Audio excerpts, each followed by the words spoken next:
Found out wife cheated on me when she was visiting her hometown. May 28. Everything was well, and we were chatting on FaceTime many times a day. Then one day she claims she needs some alone time to ponder about something, so I tell her I won't disturb her. After a few days went by with no word from her. I contacted her to make sure she was well, and all hell broke loose. She was weeping, telling me how upset she has been with me for years, all the unresolved difficulties she has had with me, large and little, throughout our whole relationship.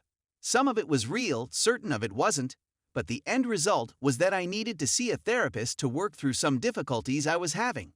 Which I admit, there are certain issues I need to discuss with a specialist.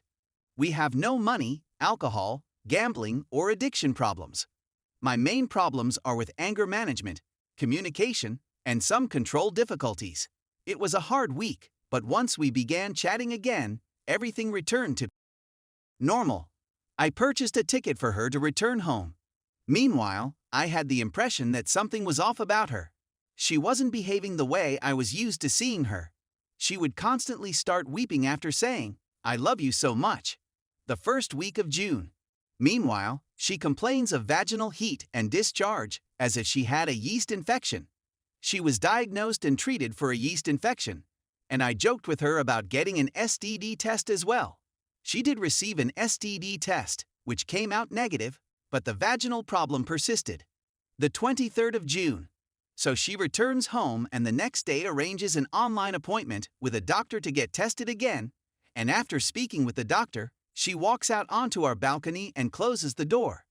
That was a major red flag for me since she never, ever talks on the balcony. She did it again to chat to her closest buddy, which I thought was strange. I had a feeling something was wrong.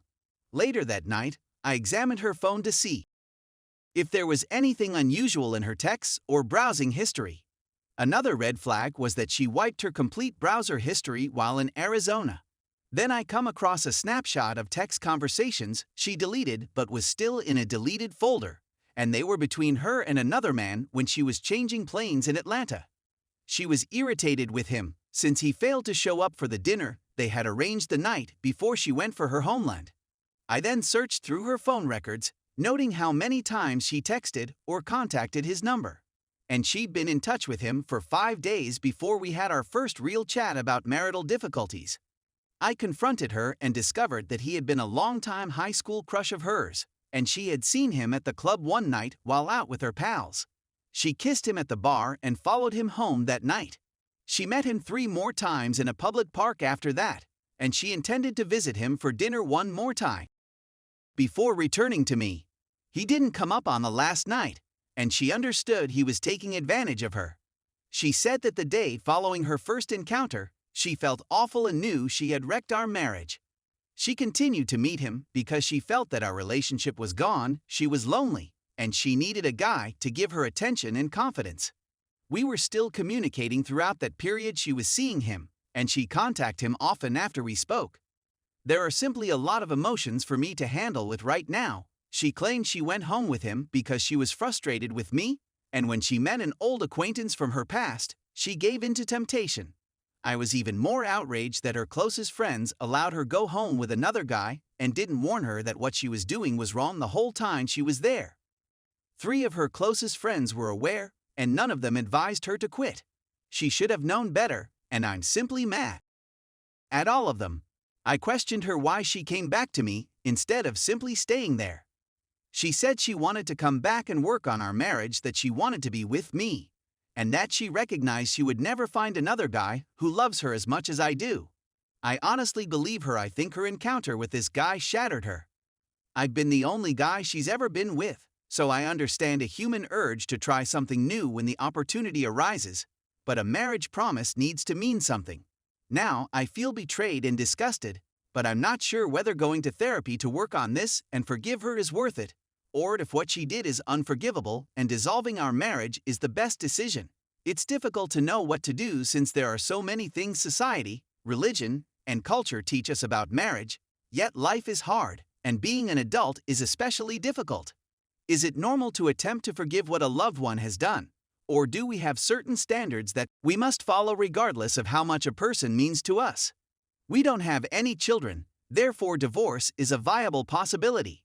At the same time, I've committed 9 years in a relationship with her, and although I believe I can forgive her for making a bad choice, it's difficult for me to accept how shabby she treated me and believe that I deserve to retain her in my life. How am I meant to know whether she's telling the truth when she claims she despises herself and wants to be with me? I've contacted a therapist for me, as well as our marital counselor. She'll need to see a therapist to work through her concerns. Story 2. My dad, 56 male, says he and his girlfriend of 2 months are a package deal at my mom's funeral. When my, 26 female, mother died, she was in the midst of divorcing my father. For the last year and a half, she had been fighting an aggressive malignancy. My father had a meltdown on his birthday 6 months into the experience, telling her he couldn't believe she couldn't put on a pleasant face for one day. He promptly left the home and booked a place to stay for business travels. My mother was in denial until someone close to her informed her that they witnessed my father with his hand out and kissing another lady. 1 month before her death, she filed for divorce, and my father made his new girlfriend public. 27F. My father arrived to the home after she died with a family friend and made a big spectacle, sobbing and stating they had a nice marriage and family. Most people expected him to prepare the funeral since he was the deceased spouse. Conversations with him, on the other hand, typically centered on preparing the home for sale and dealing with the inheritance that he expects to inherit as the husband. He and his girlfriend moved into the home, and eventually he stated that because me and my mother were the event planners in the family, it would be better in my hands, and he gave me free authority to organize anything I believe is best. He also said that he did not want any gatherings to take place at their location since his girlfriend is germophobic about where she lives. I ended up doing everything with my grandmother, aunt, and my mother's closest friend. When I gave him the official notice indicating when and where the memorial will be held, he questioned why there wasn't one addressed to his girlfriend, and then showed me screenshots of discussions in which both he and his girlfriend were ridiculed. Everyone who cared about my mother's funeral thinks it's unseemly for the guy she loved her whole life to sit next to a new girlfriend. Furthermore, my father and his girlfriend have been dubbed Couple Club Molly by everyone in our group under the age of 40 because to the amount of PDAs they display anytime they are out together. Her sitting on his lap all the time, making out, and keeping their hands in improper areas. When I asked if my father would consider cutting back on the touching and rubbing up against each other sharing a seat they've been known to do, he denied ever kissing in public and said he can't help but think I want to dictate how he grieves, and that you can't expect someone who's been cruelly starved for like 2 years to accept that state of affairs. Invite both of us, or I'll presume you're not inviting me, he adds. My father was never like this before. He used to be really friendly and gregarious, but now everything that used to be so endearing about him is glib. My primary fear is for my grandmother, who has had heart palpitations since we lost my mother, and the stress of dealing with trauma or reminders of my father's betrayal is too much for her. Should I put the ball in my father's court and let him decide what to do? Should I go ahead and officially invite his girlfriend? I spent almost all of my own money for this funeral, and my father paid a total of $100.